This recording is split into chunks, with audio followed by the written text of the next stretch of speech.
চট্টগ্রামে ইপিজেড এলাকার একটি কারখানায় লাগা আগুন এখনও নিয়ন্ত্রণে আসেনি। আগুন নিয়ন্ত্রণে ফায়ার সার্ভিসের ১৯টি ইউনিটের পাশাপাশি যোগ দিয়েছে সেনা, নৌ ও বিমান বাহিনী।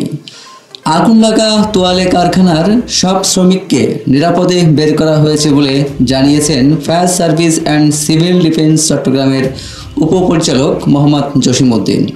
Adams caps and textile limited নামের ওই কারখানার বহুতল ভবনে ৫ শতাধিক শ্রমিক রয়েছে বলে জানা গেছে। এ ঘটনায় বড় ধরনের হতাহতের আশঙ্কা করা হচ্ছে। বৃহস্পতিবার ১৬ অক্টোবর বেলা ২টার দিকে দক্ষিণ হালিশহরে অবস্থিত ৯তলা ভবনটিতে আগুন লাগে।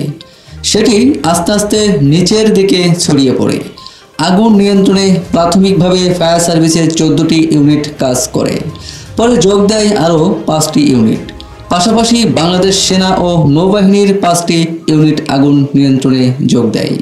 অ্যাডামস ক্যাপস অ্যান্ড টেক্সটাইল লিমিটেডের ব্যবস্থাপনা পরিচালক ফিরোজ আলী ফকরি জানান, পুরো ভবনের সব কয়টি ফ্লোর তাদের। ওপরের দিকের ফ্লোরে লাগা আগুন নিচের দিকেও ছড়িয়ে পড়ছে। তাৎক্ষণিকভাবে বিস্তারিত জানাতে পারেননি তিনি।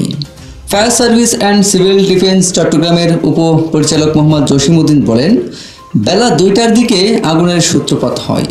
আগুন নিয়ন্ত্রণে ফায়ার সার্ভিসের ১৯টি ইউনিট কাজ করছে। হতাহত ও ক্ষতির বিষয়ে এখনও কিছু বলা যাচ্ছে না। এক বিবৃতিতে ফায়ার সার্ভিস জানায়, আজ বেলা ২টা ১০ চট্টগ্রাম সি ইপিজেডের রিং রোডে একটি তোয়ালে কারখানায় আগুন লাগার খবর পাওয়া যায়। খবর পেয়ে ২টা ১২ ঘটনাস্থলে পৌঁছায় ফায়ার সার্ভিস। ৭তলা একটি ভবনের ৫, ৬ ও ৭ তলায় আগুন লেগেছে।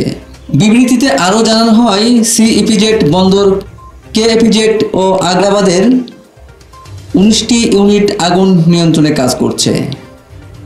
আইএসপিআর জানিয়েছে, চট্টগ্রাম ইপিজেডের আগুন নিয়ন্ত্রণে যোগ দিয়েছে বাংলাদেশ নৌবাহিনীর ৫টি ইউনিট।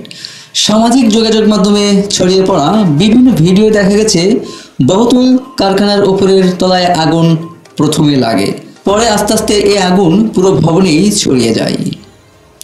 কারখানাটিতে কতজন শ্রমিক ছিলেন, কেউ আটকা পড়েছেন কিনা তা তাৎক্ষণিকভাবে জানা যায়নি। ইপিজেড থানার ভারপ্রাপ্ত কর্মকর্তা মোহাম্মদ জামির হোসেন বলেন, ইপিজেডের ভেতরে একটি কারখানায় আগুন লেগেছে, সেখানে মেডিকেল অ্যাক্সেসরিজ তৈরি হতো। বিস্তারিত পরে জানাবো।